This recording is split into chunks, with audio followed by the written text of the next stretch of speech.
नमस्कार, grand news में आपका स्वागत है। मैं हूं शाहीन। ग्रैंड न्यूज की खबरों से पहले आइए नजर डालते हैं आज की हेडलाइंस पर। 22 जून को केंद्रीय गृह मंत्री अमित शाह होंगे दुर्ग जिले दौरे पर। पूर्व मंत्री प्रेम प्रकाश पांडे ने सभा स्थल का किया निरीक्षण। जिले में लगातार धर्मांतरण का मामला आया सामने। बजरंग दल कार्यकर्ताओं ने जमकर किया विरोध। पीडब्ल्यूडी मंत्री की योजनाओं से जिले में सड़क निर्माण कार्य प्रगति पर। यातायात व्यवस्थाओं में किया गया सुधार। सफाई कर्मचारियों के स्वास्थ्य से खिलवाड़, बिना सुरक्षा कवच के कर रहे कार्य। संसाधन की मांग करने पर नौकरी से निकालने की दे रहे धमकी। ग्रैंड न्यूज में अब खबरें विस्तार से। 22 जून को दुर्ग के रविशंकर स्टेडियम में केंद्रीय गृह मंत्री अमित शाह विशाल आम सभा करेंगे, जिसे लेकर पूर्व विधानसभा अध्यक्ष प्रेम प्रकाश पांडे ने स्थल का निरीक्षण किया। भारतीय जनता पार्टी छत्तीसगढ़ में इस साल होने वाले विधानसभा चुनाव के साथ साथ 2024 के लोकसभा चुनाव के लिए तैयारियां शुरू कर दी गई हैं। इसके लिए बाकायदा महाजनसंपर्क अभियान की शुरुआत की गई, जिसके अंतर्गत 2014 से लेकर 2023 तक इन 9 सालों में केंद्र की मोदी सरकार द्वारा किए गए विकास कार्य, फ्लैगशिप योजनाओं के साथ साथ आम जनता को लाभ पहुँचाने वाले तमाम वादे और योजनाओं की जानकारी दी जाएगी। तो वहीं केंद्र सरकार की तमाम योजनाओं का लाभ लेने वाले लाभार्थियों को भी आम सभा में बुलाया गया है, जिसमें वे केंद्र सरकार द्वारा चलाई जा रही योजना का लाभ उन्हें किस तरह मिला है, इसकी जानकारी मिल जाएगी। 22 जून को अमित शाह का दुर्ग के रविशंकर स्टेडियम में सुबह 11:30 बजे आगमन होगा, जहां वे संभाग स्तर पर बीजेपी कार्यकर्ताओं और नेताओं को संबोधित करेंगे। तो वहीं आगामी विधानसभा चुनाव के लिए स्थानीय बड़े नेताओं से 1 बाय 1 चर्चा भी करेंगे। आपको बता दें कि अमित शाह की सभा में दुर्ग संभाग के 7 जिलों से लगभग 1 लाख की भीड़ आने की संभावना जताई जा रही है। तो वहीं राज्यसभा सांसद, लोकसभा सांसद, पूर्व मुख्यमंत्री डॉक्टर रमन सिंह सहित 7 जिलों के जिलाध्यक्ष, मोर्चा प्रभारी, मोर्चा अध्यक्ष, बूथ प्रभारी सहित शक्ति केंद्रों के प्रभारी भी इस सभा में मौजूद होंगे। आज पूरा जो लोकसभा क्षेत्र में महासंपर्क अभियान चल रहा है, उस संबंध में देश के यशस्वी गृह मंत्री 22 जून को दुर्ग के रविशंकर स्टेडियम में आ रहे हैं। उनकी आम सभा है सुबह 11 बजे। उसी हेतु सब तैयारियां चल रही है, बैठकें चल रही है। और लोकसभा क्षेत्र में जो महासंपर्क अभियान चल रहा है, उसमें लगभग हमारे 9 विधानसभा क्षेत्रों में से 7 में कार्यकर्ता सम्मेलन हो गया है, और आज शायद दुर्ग का भी है और कल पाटन का। तो इस हिसाब से 9 में विधानसभा स्तरीय कार्यकर्ता सम्मेलन, लाभार्थी सम्मेलन और व्यापारी सम्मेलन हमारा हो गया, जो लोकसभा स्तर का होना था। तो इसी संबंध में पूरे मोदी जी के 9 साल बेमिसाल जो पूरे हुए हैं सेवा, सुशासन, गरीब कल्याण के, तो उस पर ये पूरे कार्यकर्ताओं का जो जनसंपर्क अभियान है, उस संबंध में ही कार्यक्रम चल रहा है। हमारे साथ पूरे छत्तीसगढ़ के इस महाजनसंपर्क अभियान के प्रभारी माननीय श्री रतन शर्मा जी भी हैं, तो उनसे भी आप चर्चा कर लें। ग्रैंड न्यूज के लिए अतुल शर्मा की रिपोर्ट। धर्मांतरण का विरोध करते हुए बजरंग दल के लोगों ने पुलिस अधीक्षक के नाम ज्ञापन सौंपा। धर्मांतरण का मामला दिन पर दिन तूल पकड़ता जा रहा है। इसी के तहत पिछले दिनों दुर्ग जिले के उरला वार्ड के एक घर के अंदर हो रही प्रार्थना सभा को बजरंग दल ने रद्द कराया था। बावजूद उसके उरला निवासी चित्रलेखा नामक महिला वार्ड के ही कुछ बच्चों को अपने घर में बुलाकर जबरदस्ती प्रार्थना करवा रही थी, और बच्चों को इस बात का प्रलोभन दिया गया कि यीशु मसीह की प्रार्थना करने पर वे बच्चे परीक्षा में पास हो जाएंगे, जिसके कारण लालचवश बच्चों ने 2-3 दिन प्रार्थना सभा में जाकर प्रार्थना भी की।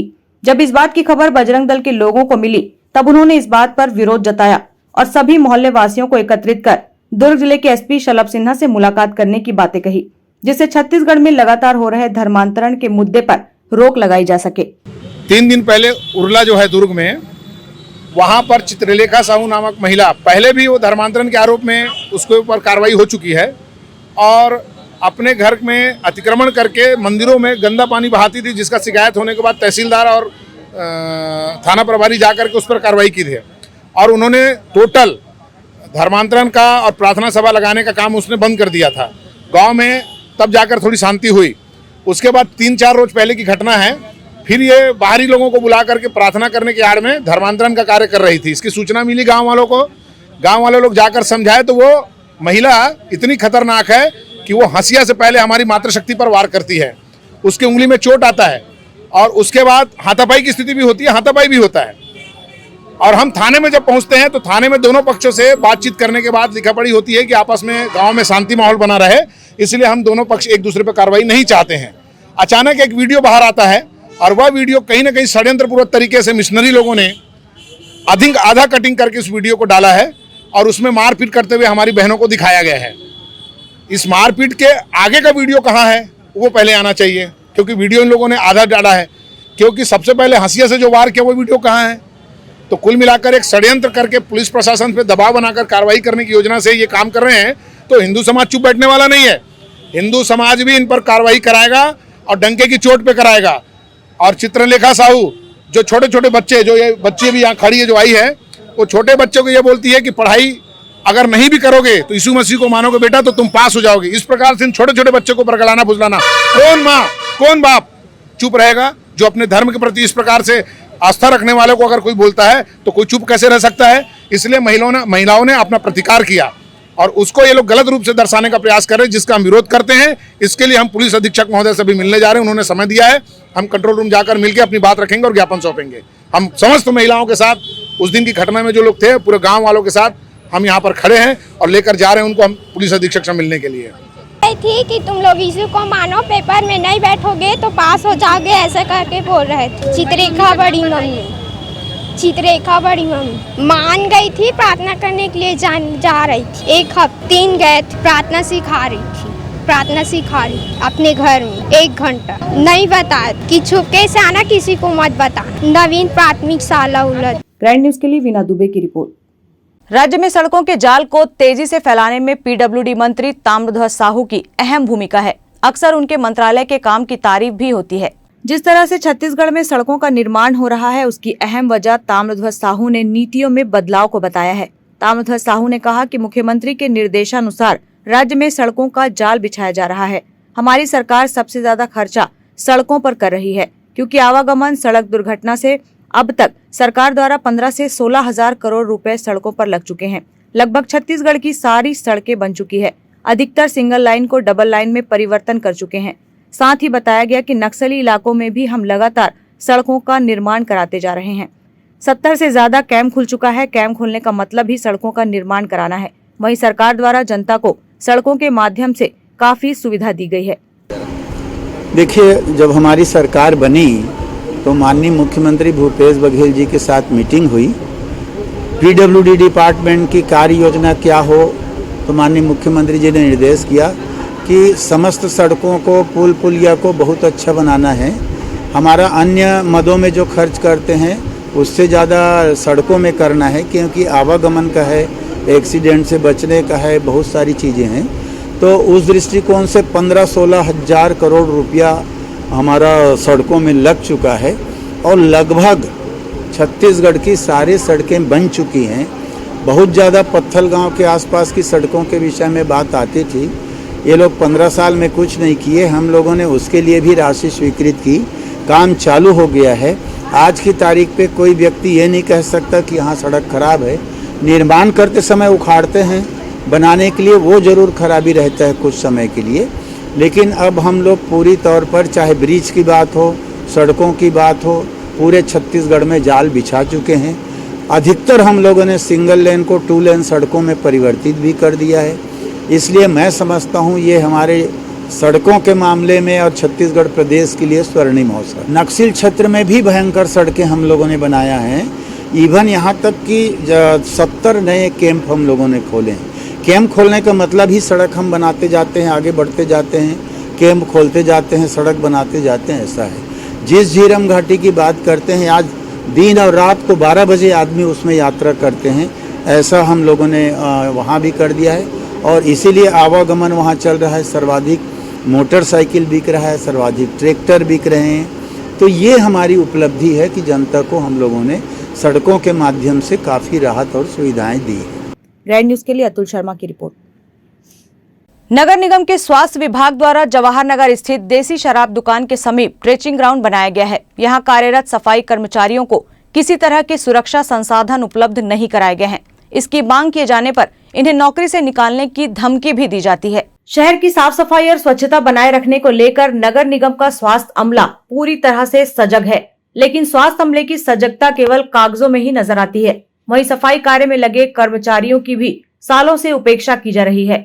सफाई कर्मचारियों को केवल सफाई कंपनी द्वारा न ही ड्रेस उपलब्ध कराया गया है, न ही इन्हें जूते उपलब्ध कराए गए हैं, न ही दस्ताने और न ही मास्क। संसाधनों के अभाव में भी सफाई कर्मचारी प्रतिदिन कचरे के ढेर के बीच अपना कार्य करते नजर आते हैं, जिससे इनके गंभीर बीमारियों की चपेट में आने का अंदेशा भी बना हुआ है। निगम प्रशासन द्वारा सूखे और गीले कचरे को अलग अलग देने की बातें कही गई थी, लेकिन सूखा और गीला कचरा एक साथ ही एकत्र हो रहा है। लोगों द्वारा सफाई कर्मचारियों के कहने के बावजूद सूखे और गीले कचरे को एक साथ इनके रिक्शे में डाल दिया जाता है, जिसे सफाई कर्मचारी ट्रेचिंग ग्राउंड में लाकर डंप कर देते हैं। सफाई कर्मचारियों को ना तो समय पर वेतन मिलता है, ना ही पीएफ और ईएसआईसी जैसी सुविधाएं। बावजूद इसके सफाई कर्मचारी अपने कार्यों में डटे रहते हैं। नगर निगम में आई नई सफाई ठेका कंपनी ने सभी सफाई कर्मचारियों को संसाधनों से लैस करने का दावा किया था, जो खोखला साबित हो रहा है। सफाई कर्मचारियों की जो स्थिति वर्षों पूर्व थी, वो आज भी देखने को मिल रही है। जवाहर नगर स्थित ट्रेचिंग ग्राउंड में कार्यरत सफाई कर्मचारियों ने अपनी परेशानियां मीडिया को कुछ इस तरह से बताई।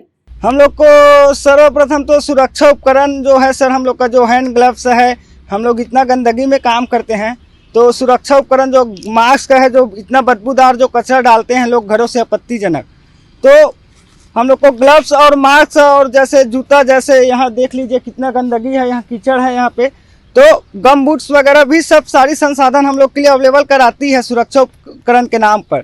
लेकिन अभी 20 साल में, अभी मेरा 15 साल सर्विस हो गया, 15 साल की सर्विस में आज तक कभी सुरक्षा उपकरण हम लोग को दिया ही नहीं गया। इतना कोरोना काल में हम लोग ने अपनी जान की मृत्यु तक की हम लोगों ने बाजी लेकर कोरोना पेशेंट्स के घर में हम लोगों ने कचरा उठाने के लिए काम किया है। फिर भी जो वहाँ जो संसाधन मिलता था, जो कोरोना काल में हम लोग को, कोरोना काल में भी सुरक्षा उपकरण के नाम में करोड़ों रुपए लूटी सरकार, लेकिन हम लोग को 1 रुपया सुरक्षा उपकरण नहीं दिया। हम लोग अपने जेब से और अपने पैसे से वो सुरक्षा उपकरण अवेलेबल कराते थे और वो चीज़ हम लोगों ने किया है। इस चीज़ को 1 मार्च से न्यू कंपनी आई है, तो इन्होंने ये बोल के पूरा ठेका लिया गया है भिलाई शहर में कि हम भिलाई को पूरा स्वच्छ बनाएंगे और जो जितना भी मजदूरों को जो सुरक्षा उपकरण है, ईएसआई कार्ड है, ईपीएफ है, पेमेंट है, जो सही समय पे देंगे, ऐसा इन्होंने वादा करके यहाँ पे आई थी ये कंपनी। अपना रिक्शा मैं अपने पैसे से बनाता हूँ, कोई मेरा रिक्शा बनाने वाला नहीं है। मेरा रिक्शा अभी भी टूटा हुआ है। मैं अधिकारी लोग को अगर चाहे तो देखना चाहे तो मैं दिखा भी सकता हूँ। रिक्शा छूटने की जानकारी मैं सुपरवाइजर को देता हूँ, लेकिन सुपरवाइजर ऊपर पहुँचाता है कि नहीं ये मैं नहीं जानता हूँ। मैं अपना जानकारी सुपरवाइजर को देता हूँ। मेरा रिक्शा अभी भी टूटा हुआ है और मैं रिक्शा दिखा भी सकता हूँ आप लोगों को, आप अपने कैमरे में देख भी सकते हो। जुद भी ना हम लोग अपना हाथ से पैसे से बनाते, रिक्शा टूटने जाता है तो टायर ट्यूब भी लगवाते हैं। नहीं दिसंबर का नहीं मिला, बाकी कंपनी जब से आया ना दे रहा है। आज रिक्शा में हम रिक्शा खींचते हैं, कुछ भी खराब है तो कंपनी सोचता नहीं है क्या बनाना क्या नहीं है। नहीं, ये खींचने वाला रिक्शा है, 3 चक्का वाला। इस वक्त हम मौजूद हैं जवाहर नगर स्थित कचरा भट्टी के समीप। इस कचरा भट्टी से लगा हुआ एक डंपिंग यार्ड है कचरा, जहाँ पे विभिन्न वार्डों का कचरा डंप किया जाता है। आप देख सकते हैं कि नगर निगम प्रशासन द्वारा लगातार सूखे और गीले कचरे को अलग अलग रखने की बातें कही जाती है, लेकिन इस डंपिंग यार्ड में सूखा और गीला कचरा एक जगह एक साथ मिक्स हुआ है। ना इसे अलग करने का किसी तरह का प्रयास किया जाता है, ना सिर्फ बातें केवल कागजी साबित होती, धरातल पर किसी तरह की स्थिति नज़र नहीं आती। और चूंकि आप देख सकते हैं जो नगर निगम प्रशासन द्वारा लगातार प्रतिबंधित प्लास्टिक पर कार्रवाई करने की भी बातें कही जाती रही हैं, बीच बीच में कुछ दुकानदारों पर कार्रवाई भी निगम प्रशासन द्वारा की जाती है, लेकिन यहाँ पे जितने भी ज़्यादातर जितने भी यहाँ जो सफाई कर्मचारियों द्वारा जो कचरा डंप किया गया है, सभी प्रतिबंधित पॉलीथीन में है। नगर निगम प्रशासन द्वारा इस व्यवस्था को लेकर किसी तरह का ध्यान नहीं दिया जाता। दूसरी बात मैं आपको ये बताना चाहता हूँ कि चूँकि अभी स्वच्छ भारत अभियान के लिए नगर निगम प्रशासन द्वारा लगातार बड़े बड़े दावे किए जा रहे हैं, शहर की साफ़ सफाई व्यवस्था को सुधारने के बातें कही जा रही है, लेकिन शहर की साफ़ सफाई व्यवस्था किस तरह से है इसको ये जवाहर नगर कचरा भट्टी के समीप आकर देखा जा सकता है। अभी कुछ देर पूर्व हमने हमारे द्वारा यहाँ के जो सफाई कर्मचारी उनसे चर्चा की गई, तो ये सफाई कर्मचारी सुबह 6 बजे से दोपहर 2 बजे तक शाम को फिर से एक बार आकर के ये इस कचरा डंपिंग यार्ड के अलावा अन्य क्षेत्रों में भी काम करते हैं। इन्हें सुरक्षा के नाम पर किसी तरह के उपकरण संसाधन मुहैया नहीं कराए गए हैं, ना इन्हें दस्ताने दिए गए हैं, ना इन्हें जूते दिए गए हैं। और न ही इन्हें मास्क दिया गया। अपने कार्यों को पूरी ईमानदारी के साथ निर्वहन करते हैं, बाकी इसके बाद भी इन्हें समय पर वेतन नहीं मिलता। वेतन के लिए भी लगातार ये परेशान होते आए हैं। इस तरह की स्थिति इस कचरा भट्टी के कचरा डंपिंग यार्ड के अलावा अन्य क्षेत्रों में भी देखी जा सकती। कचरा लगातार डंप रहता है। 5, 7, 8 दिनों के बाद नगर निगम का डंपर आता है जिसके द्वारा कचरे की साफ सफाई की जाती है। दूसरे दिन से स्थिति इस तरह की नजर आती है। चूँकि सफाई कर्मचारियों के लगातार इस कचरे के ढेर के बीच में रहने की वजह से उनके बीमार होने का खतरा बना हुआ है। निगम प्रशासन इसे लेकर किसी तरह का गंभीर नहीं है। नगर निगम का स्वास्थ्य अमला पूरी तरह से उदासीन है। जो अभी चूँकि अभी नई से सफाई ठेका कंपनी द्वारा कार्य प्रारंभ किया गया है, तो सफाई ठेका कर्मचारियों के जो नई ठेका सफाई कंपनी उसके अधिकारियों द्वारा कहा गया था कि कर्मचारियों को किसी तरह की परेशानी नहीं होने दी जाएगी। उन्हें तमाम सुरक्षा से संबंधित संसाधन उपलब्ध कराए जाएंगे यहाँ। लेकिन जितने भी यहाँ पे कर्मचारी अभी जिनसे भी हमारी चर्चा हुई, लगभग 12 से 14 कर्मचारी यहाँ पे जिन किसी एक के पास भी ना दस्ताना है ना जूता है, सभी कचड़े के ढेर के बीच में अपने आप को पाते हैं और कचड़े को छांटते नजर आते हैं।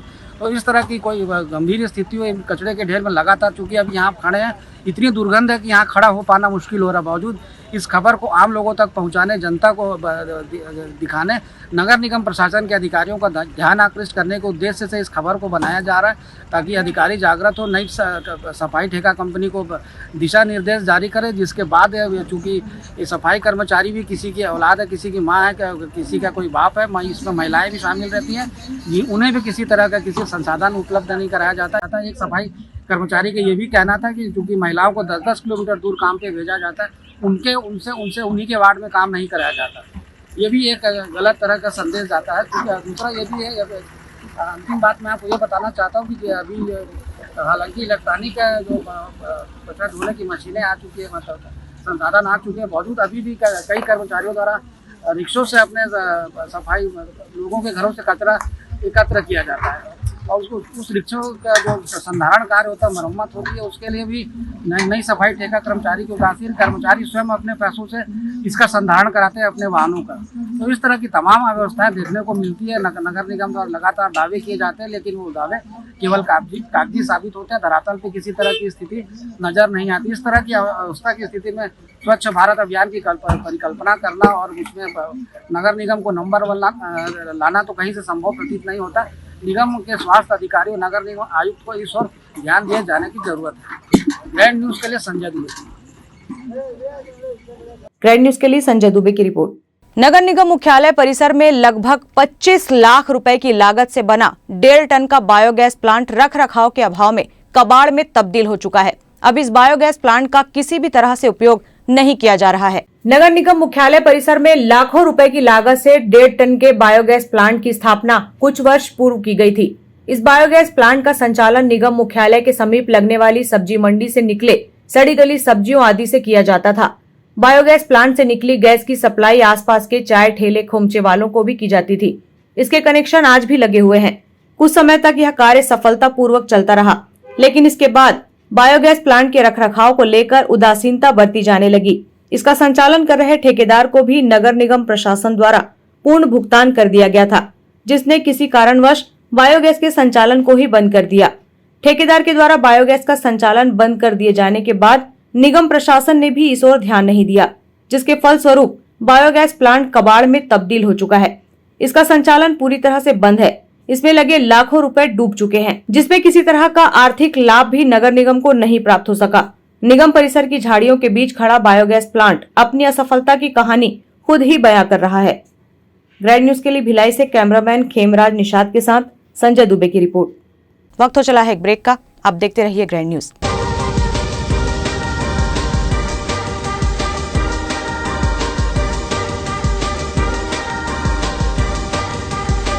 In today's busy life, you cannot afford to take time out for everything to be perfect for your marriage. And you cannot compromise on quality of service for your guests. Our customized marriage packages are made just according to your wish. This presentation will acquaint you with the different luxury packed marriage packages available. This package has an elaborate menu with 60 mouth-watering items. Bharat Swagat including welcome drink, snacks and sweets. A breathtakingly decorated welcome gate. and the arena decorated with flowers. To give you the best colors in view, we organize special light effects for all areas. We take care of decorating the groom's car to its best attire, and exclusive DJ beats for extreme fun, and valet parking to make your guests feel like an emperor. Our exclusive add-ons give you unlimited freedom to customize your ceremony to its best.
चली चली चली सरकार, देखो देखो जनता के द्वार, विकास करेला है, जन जन का मेला है, काम बनते पल भर में अब कौन अकेला है, जांच है कार्यवाही है, करता जो बोला है, अपनों से अपनों की बात है, आइए यह भेंट मुलाकात है, आइए यह भेंट मुलाकात है, आइए यह भेंट मुलाकात है, आइए। संपर्क, समीक्षा, समाधान, तत्काल कार्यवाही, तत्काल निदान। मिलिए अपने विधायक देवेंद्र यादव से अपने वार्ड, अपने मोहल्ले में। अधिक जानकारी के लिए ऑफिस ऑफ देवेंद्र यादव के फेसबुक और इंस्टाग्राम पेज को फॉलो करें और जुड़े भिलाई की भलाई के इस अभियान से। आइए यह भेंट मुलाकात है।